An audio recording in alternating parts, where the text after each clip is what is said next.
రేవంత్ రెడ్డి గారు మహబూబ్ నగర్లో చేసిన వ్యాఖ్యల్ని తీవ్రంగా ఖండిస్తూ ఉన్నాం. ఇవాళ మహబూబ్ నగర్ వెనుకబాటుతనానికి కారణం నాటి తెలుగుదేశం పాలన, నాటి కాంగ్రెస్ పాలన. రేవంత్ రెడ్డి గారు తిట్టాల్సి వస్తే ఆయన గురువు గారైన చంద్రబాబు నాయుడు తిట్టాలి.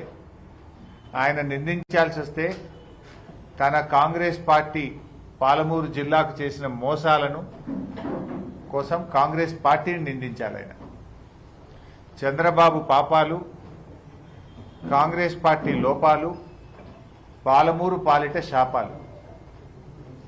ఈ పాలమూరు వెనుకబాటుతనానికి, పాలమూరు వలసలకు కారణమే నాటి కాంగ్రెస్ తెలుగుదేశం పాలన.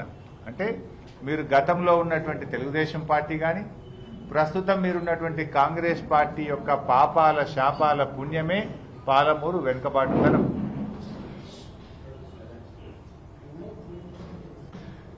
ఇవాళ బీఆర్ఎస్ పార్టీ వచ్చిన తర్వాత ఆ ప్రాజెక్టుల పేరే మార్చింది. మీరు మీ కాంగ్రెస్ తెలుగుదేశం పాలనలో కల్వకుర్తి, నట్టెంపాడు, భీమా, కోయిల్ సాగర్ లాంటి ప్రాజెక్టులకు పేరు మారి లాస్ట్కు పెండింగ్ ప్రాజెక్టులుగా నామకరణం చేసిన ఘనత కాంగ్రెస్ తెలుగుదేశం పార్టీలది. ఆ పెండింగ్ ప్రాజెక్టులను రన్నింగ్ ప్రాజెక్టులుగా మార్చి ఇవాళ పాలమూరు జిల్లాను పచ్చబడగొట్టింది కేసీఆర్ గారు. పాలమూరు జిల్లాలకు వలసలు వాపసు వచ్చినాయంటే అది కేసీఆర్ గారి కృషి. అటువంటి కేసీఆర్ గారిని తిట్టడం, విమర్శించడం అనేటువంటిది అవివేకం. దాన్ని మేము తీవ్రంగా ఈరోజు ఖండిస్తూ ఉన్నాం. ఇవాళ నేను రేవంత్ రెడ్డి గారిని కోరేది ఒక్కటే, 2014 కేసీఆర్ గారు ముఖ్యమంత్రి గారు కాకముందు పాలమూరు పరిస్థితి ఏంది, ప్రస్తుతం పాలమూరు జిల్లా పరిస్థితి ఏంది? ఈ ప్రశ్నకు మీరు సమాధానం చెప్తే చాలు, ఎవరేందో ప్రజలకు అర్థమవుతుంది. 2014 కంటే ముందు దేశంలో అతి ఎక్కువ మంది వలసపోతున్న జిల్లా పాలమూరు జిల్లా. 2014 కంటే ముందు దేశంలో ఎక్కువ కరువు ఉన్న జిల్లా పాలమూరు జిల్లా. 2014 కంటే ముందు దేశంలో అత్యంత వెనుకబడిన జిల్లా పాలమూరు జిల్లా. ఈ ఘనత కాంగ్రెస్ తెలుగుదేశం పార్టీలది. 2014-23 మధ్య పాలమూరు జిల్లా ఎట్లా మారింది?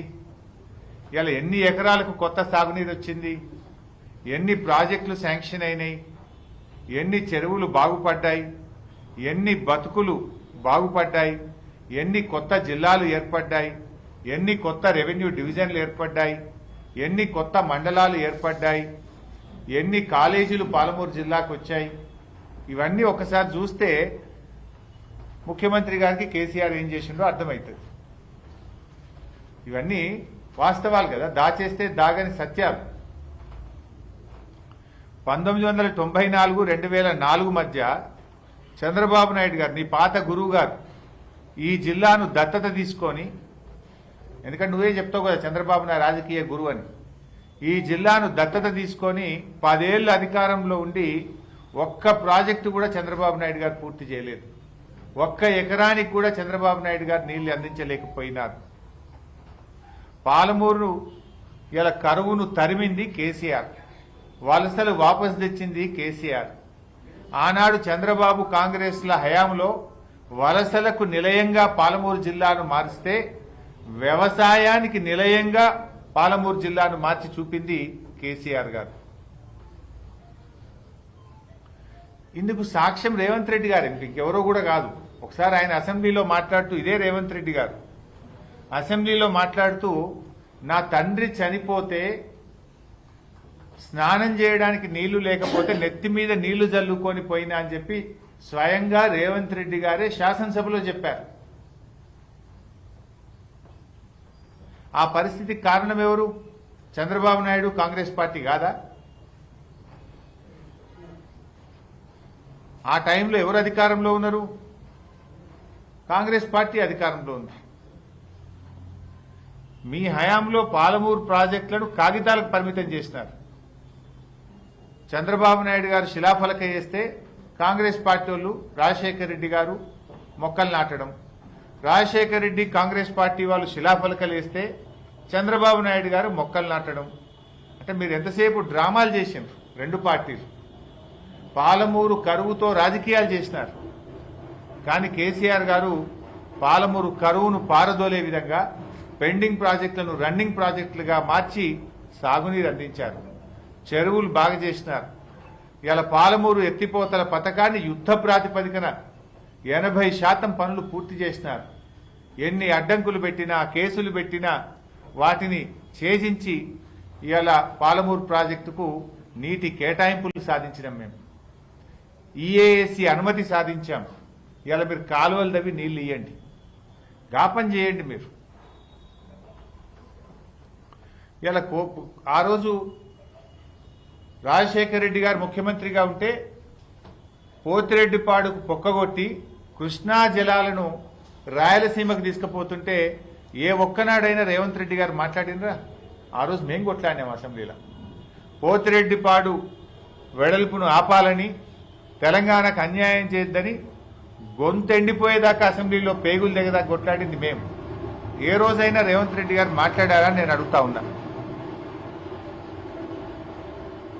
ఇలా కల్వకుర్తి, భీమా, నెట్టంపాడు, కోయిల్ సాగర్ ప్రాజెక్టులను కాంగ్రెస్ ప్రభుత్వం 10 ఏళ్లలో ఎందుకు పూర్తి చేయలేదు? ఆనాడు జలయజ్ఞాన్ని ధనయజ్ఞంగా మార్చిండ్రు. 10 ఏళ్లు అధికారంలో ఉన్న పాలమూరు ప్రాజెక్టులు పూర్తి కాలేదు. ఇవాళ కల్వకుర్తి ప్రాజెక్ట్ 2004లో కొబ్బరికాయ కొడితే 1984లో మొట్టమొదటి కల్వకుర్తి ప్రాజెక్టు కొబ్బరికాయ కొట్టారు. 1984లో కల్వకుర్తి ప్రాజెక్టు కొబ్బరికాయ కొట్టి 2014 దాకా మీరే అధికారంలో ఉన్నారు కాంగ్రెస్ తెలుగుదేశం పార్టీలు. 30 ఏళ్లలో కల్వకుర్తి ప్రాజెక్టుకు మీరు అందించిన నీళ్లు ఎంత అంటే 13,000 ఎకరాలకు నీళ్లు ఇచ్చారు. కానీ అదే కల్వకుర్తి ప్రాజెక్టులో కేసీఆర్ గారి నాయకత్వంలో రాత్రింబవళ్లు కష్టపడి 2,600 కోట్ల రూపాయలు ఖర్చు పెట్టి 3,07,000 ఎకరాలకు ఇలా కల్వకుర్తి ప్రాజెక్టు కింద మహబూబ్ నగర్ జిల్లాలో నీళ్లిచ్చిన ఘనత కేసీఆర్ది, బీఆర్ఎస్ పార్టీది. 30 ఏళ్లలో మీరు 13,000 ఎకరాలకు నీళ్లు ఇస్తే మా హయాంలో 3,07,000 ఎకరాలకు కల్వకుర్తి ప్రాజెక్టు కింద నీళ్లు అందించాం. మేము పోయి రాత్రింబవళ్లు పనిచేయించాం. ప్రాజెక్టుల దగ్గరనే నిద్రపోయినాం.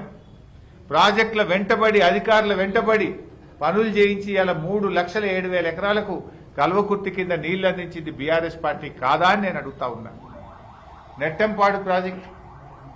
నెట్టంపాడు ప్రాజెక్టులో కాంగ్రెస్ హయాంలో మీరు 10 ఏళ్ల అధికారంలో ఉండి 2,300 ఎకరాలకు నీళ్లు ఇస్తే బీఆర్ఎస్ పార్టీ కేసీఆర్ గారి నాయకత్వంలో 540 కోట్లు ఖర్చు పెట్టి 1,40,000 ఎకరాలకు మేము నీళ్లు అందించాం. అదేవిధంగా భీమా ప్రాజెక్టు కాంగ్రెస్ ప్రభుత్వ హయాంలో భీమా ప్రాజెక్టు కింద కేవలం 12,000 ఎకరాలకు మీరు నీళ్లు అందిస్తే 646 కోట్లు ఖర్చు పెట్టి 1,60,000 ఎకరాలకు మేము నీళ్లు అందించాం. కోయిల్ సాగర్ ప్రాజెక్టు కింద లిఫ్ట్ పనులు మీరు పెండింగ్ లో పెట్టి పూర్తి చేయకపోతే బీఆర్ఎస్ పార్టీ అధికారంలోకి వచ్చిన తర్వాత 157 కోట్లు ఖర్చు పెట్టి కోయిల్ సాగర్ కింద 32,000 ఎకరాలకు సాగునీరు అందించాం. ఈ 4 ప్రాజెక్టుల కింద బీఆర్ఎస్ ప్రభుత్వం వచ్చిన తర్వాత మేము 6.5 లక్షల ఎకరాలు సాగులోకి తెచ్చాం. ఈ 4 ప్రాజెక్టులు మీరు పెండింగ్ లో పెట్టి ప్రాజెక్టుల పేరే పెండింగ్ ప్రాజెక్టులుగా మారిపోయి ప్రజలను నిరాశ నిస్పృహలకు లోన్ చేసి వలసలకు కారణమయ్యి రైతు ఆత్మహత్యలకు కారణమైంది కాంగ్రెస్ పార్టీ. మీ హయాంలో కాంగ్రెస్ తెలుగుదేశం పార్టీలు రెండు కలిపి మీరిచ్చింది 27,000 ఎకరాలకు నీళ్లు ఇచ్చారు. కానీ ఈ 4 ప్రాజెక్టుల కింద బీఆర్ఎస్ ప్రభుత్వం 6.5 లక్షల ఎకరాలకు మహబూబ్ నగర్ జిల్లాలో నీళ్లు ఇచ్చి వలసలు వాపసు వచ్చేటట్టు చేసినాం. బొంబాయి బస్సులు బంద్ చేసే పరిస్థితి వచ్చింది. మీ హయాంలో మహబూబ్ నగర్ జిల్లా బిడ్డలు వలసలు పోతే మేము పక్క రాష్ట్రాల పని కోసం మహబూబ్ నగర్ జిల్లాకు వచ్చేటట్టు చేసిన ఘనత కేసీఆర్ది, బీఆర్ఎస్ పార్టీది. మీరేమో పాలమూరు బిడ్డలు పొట్ట చేత పట్టుకొని పోయేటట్టు చేసిన ఘనత కాంగ్రెస్ తెలుగుదేశంలోదైతే ఇతర జిల్లాల ప్రజలు పాలమూరుకు పనికొచ్చేటట్టు చేసిన ఘనత కేసీఆర్ గారిది, బీఆర్ఎస్ పార్టీది. ఈ నిజాలు మీకు కనబడాయి. ఈ నిజాలను మీరు కప్పిపెట్టి గొంతు పెద్దగా చేసి కేసీఆర్ గారి మీద దాడి చేసే ప్రయత్నం చేస్తూ ఉన్నారు మీరు. బట్ పాలమూరు ప్రజలకు తెలియదా? నీళ్ళు వచ్చింది, పంట పండింది, పాలమూరు ప్రజలకు అనుభవంలో ఉంది కదా. ఒక్కసారి 2 సార్లు కాదు కదా, 5 ఏళ్లు పంటలు పండినాయి. ఎటు చూసినా పచ్చడి పొలాలతో పచ్చని పైరు గప్పినట్టు పాలమూరు జిల్లాను మార్చిన ఘనత కేసీఆర్ది కాదా? ఇలా ఆయనతో పాలమూరు ఎత్తిపోతల పథకం కూడా 80% అయింది. ఈ ఎన్విరాన్మెంట్ అడ్వైజరీ కమిటీ కూడా క్లియర్ చేసింది. కాలువలు దవ్వండి, ఫటాఫట్ కాలువలు దవ్వితే ఏడాది లోపల మొత్తం పాలమూరు పచ్చబడుతుంది కదా. 80% పనులు పూర్తి చేశాం. గాపం చేయండి మీరు. ఒకప్పుడు ఈ పాలమూరు జిల్లాలో తాగడానికి నీళ్లు లేని పరిస్థితి, మంచినీళ్ళు గుక్కెడు మంచినీళ్ళు దొరకని పరిస్థితి. ఇలా ఇంటింటికి నల్లబెట్టి ప్రతి ఇంటికి స్వచ్ఛమైన శుద్ధి చేసిన కృష్ణా జలాలను అందించింది కేసీఆర్ కాదా? నల్లమల అడవుల నుంచి హైదరాబాద్ వరకు విస్తరించిన సువిశాల పాలమూరు జిల్లాను ఇవాళ కొత్త జిల్లాలు ఏర్పాటు చేసి, కొత్త రెవెన్యూ డివిజన్లు ఏర్పాటు చేసి ఇవాళ పరిపాలనను పాలమూరు జిల్లా ప్రజలకు అందుబాటులోకి తెచ్చింది కేసీఆర్ కాదా? ఇవాళ త్రాగునీటిలో, సాగునీటిలో, పరిపాలన వికేంద్రీకరణలో, విద్యలో పాలమూరు జిల్లాను ఇవాళ ముందుకు తీసుకుపోయింది కేసీఆర్ గారు. ఎన్ని కాలేజీలు తెచ్చాం?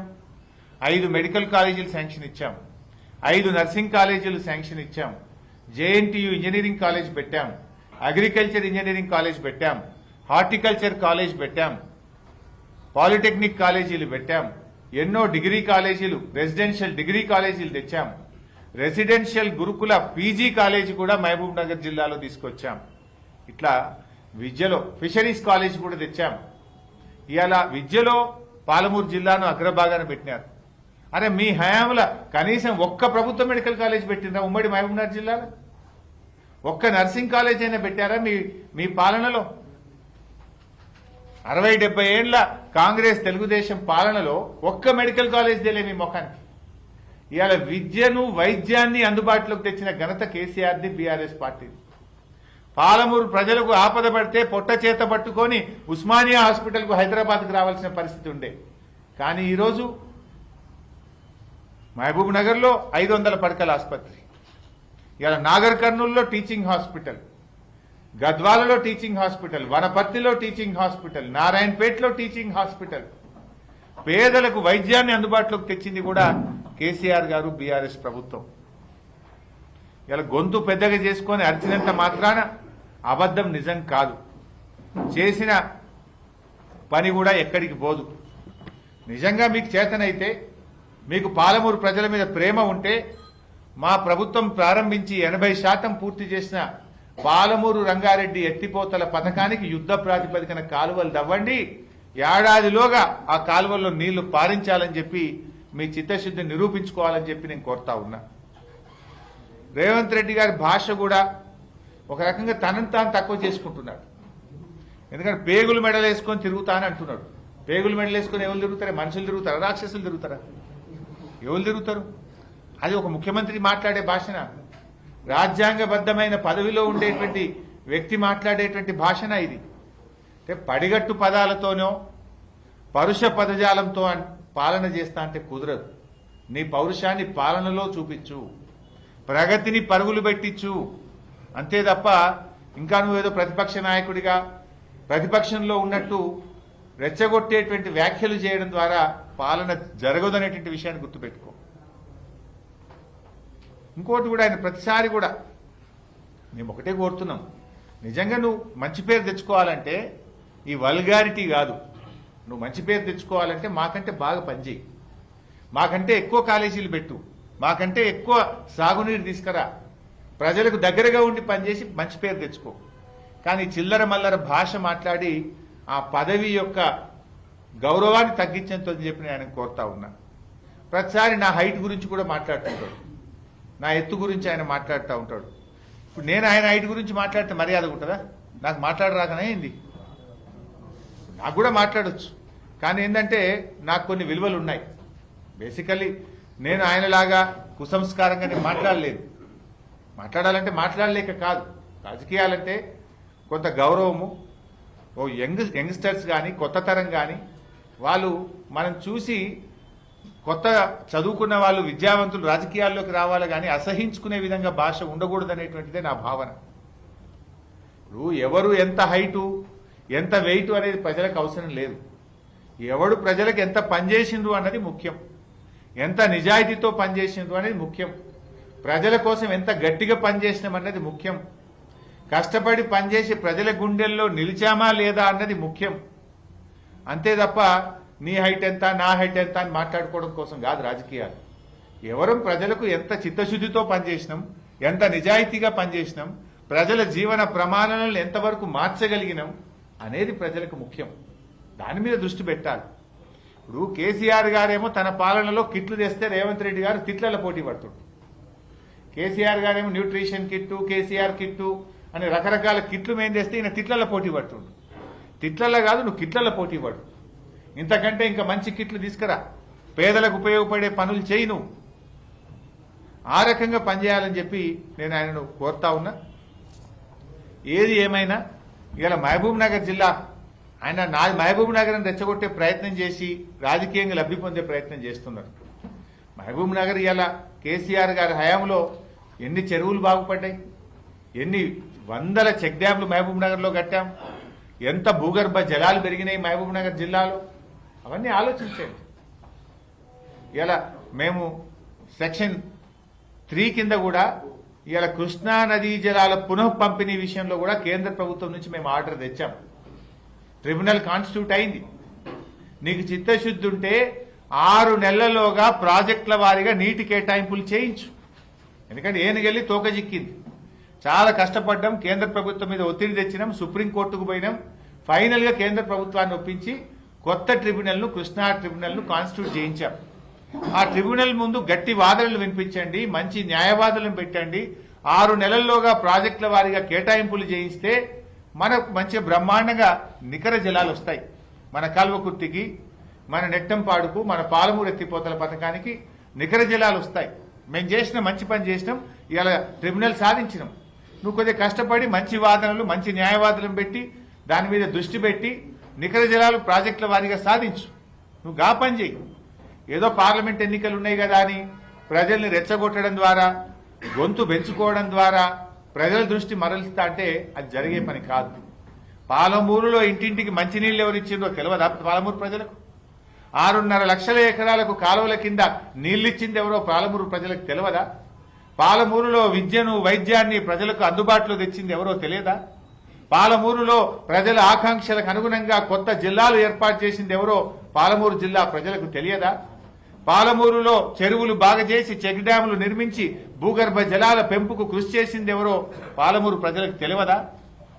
పాలమూరులో వలసలకు కారణం ఈ కాంగ్రెస్, తెలుగుదేశం పార్టీలు కాదా? నిజాలు ఎప్పటికైనా నిజాలుగానే ఉంటాయి. మీరు ఇప్పటికైనా చిత్తశుద్ధితో, నిజాయితీతో పరిపాలన మీద దృష్టి పెట్టండి. ఎప్పుడు ఓట్లు, సీట్లే కాదు. ప్రజలు మీకు అవకాశం ఇచ్చారు. నిజాయితీగా పనిచేసి ప్రజల సంక్షేమం కోసం పనిచేయండి, అభివృద్ధిలో పోటీ పడండి, మాకంటే బాగా పనిచేసే ప్రయత్నం చేయండి. అంతే తప్ప ఈ చిల్లర మల్లర మాటలు కాదు అని నేను ఆయనకి హితవు పలుకుతా ఉన్నాను. Thank you.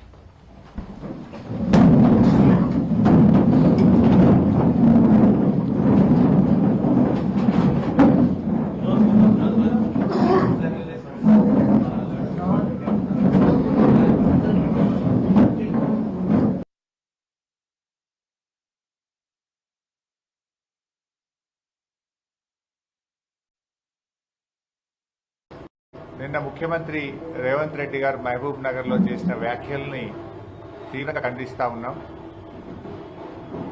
ఇవాళ మహబూబ్